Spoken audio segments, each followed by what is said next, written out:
গোটা বাংলা জুড়ে সর্বত্রই পুজোর আবহ। চলছে বিগ বাজেটের পুজোগুলির আয়োজন। জোর কদমে চলছে মণ্ডপ সজ্জার কাজ।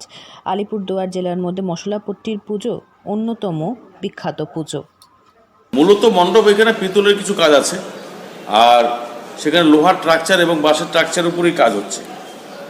পিতলের কাজটাই বলি, শিল্পী আমাদের বিমান সাহা, কলকাতা। তিনি কাজ করছেন গত 4 মাস থেকে এখানে তিনি কাজ করছেন।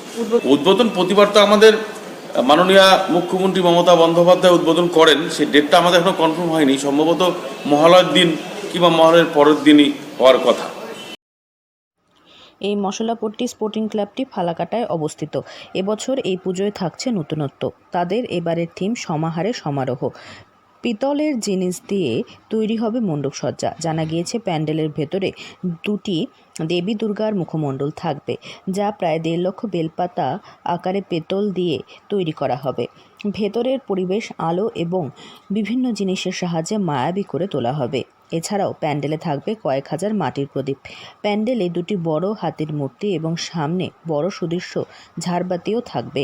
ফালাকাটা মশলাপট্টি সর্বজনীন দুর্গোৎসব কমিটির তরফে জানা গিয়েছে, পুজোকে কেন্দ্র করে যে সমাহার হয় সেটাই তুলে ধরা হবে। একটি পুজোয় বিভিন্ন উপকরণ যেমন থালা, বাসন, কাঁসর, ঘণ্টা, ফুল, বেলপাতা ইত্যাদি যা থাকে সবই থাকছে পুজো মণ্ডপে। তবে সব কিছুই হবে পেতলের।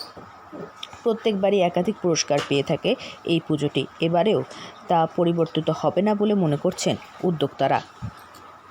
আলিপুরদুয়ার থেকে অনন্যাদের রিপোর্ট, লোকাল 18 বাংলা।